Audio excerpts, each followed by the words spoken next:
السلام عليكم. رضوان أحمد يحييكم ويتساءل: من هي المرأة التي لعنت الرئيس أمام الرئيس نفسه؟ وما هي قصتها؟ قصة سنذكر مصدرها في نهاية الفيديو، فابقوا معنا. كان الرئيس إبراهيم الحمدي ومجموعة من مرافقيه في جولة تفقدية في المناطق الوسطى، وتحديدا في شتاء سنة 1976، وكان الرئيس يرتدي حينها بدلة عسكرية بلا نياشين أو رتب، وصادف وصولهم إلى مدينة رداع الساعة 6 صباحا. تخيلوا. المهم، قرر الرئيس ومن معه أن يتناولوا فطورهم عند امرأة في 50 من عمرها تبيع خبز الخمير مع الشاي في رداع. ليجلس الرئيس قبالة هذه المرأة، والمرأة لا تعرف من هو الجالس أمامها، وهنا سألها الرئيس: هل لك معير يعيركم أنت وبناتك؟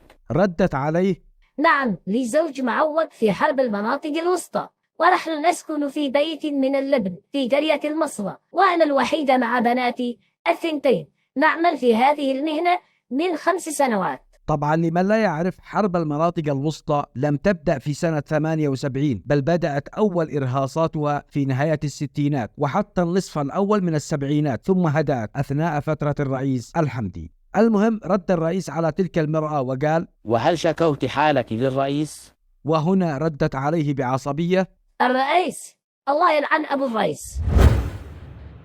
يقول الصايدي وهو الشخص الذي يروي هذه الحادثة: رأيت الرئيس وقد تغيرت ملامح وجهه، وبعد تفكير للحظات أمسك بورقة وكتب عليها كلاما لا نعرفه، ليقول لها: خذي يا أمي هذه الورقة، أنا صديق الرئيس، وهذه ورقة مكتوبة له.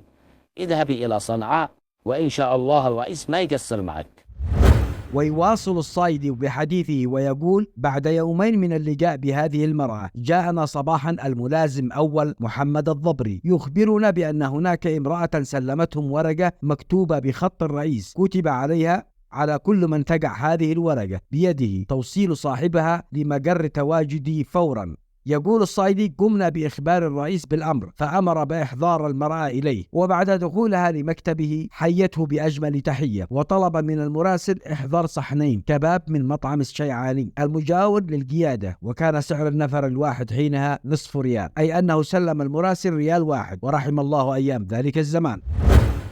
وبعد الانتهاء من الصبوح، جلس الرئيس أمامها وبيده قلص شاي بالحليب، وأخذ يتواصل مع مدير عام دائرة التقاعد وكذلك الرائد علي العوش، ووجههم فورا بتخصيص راتب تقاعدي لزوج المرأة مقداره 40 ريال شهريا، وهو ما يعادل راتب عريف في ذلك الوقت، ومن ثم وجههم بتخصيص سكن مناسب لهذه المرأة وكل عائلتها. بعد أن انهى تلك التوجيهات، أخرج الرئيس الحمدي كل ما كان في جيبه، وهو مبلغ 17 ريال، وأعطاها تلك المرأة التي شكرته وهرعت لتقبل يده، لكنه رفض بشدة وقال لها: أستغفر الله يا أمي، هذا حقك وحقا علي ذلك. ثم سألها مبتسما: هل عرفت صاحب الرئيس الذي كتب لك هذه الورقة؟ فردت عليه: لا والله، بس هو طيب مثلك.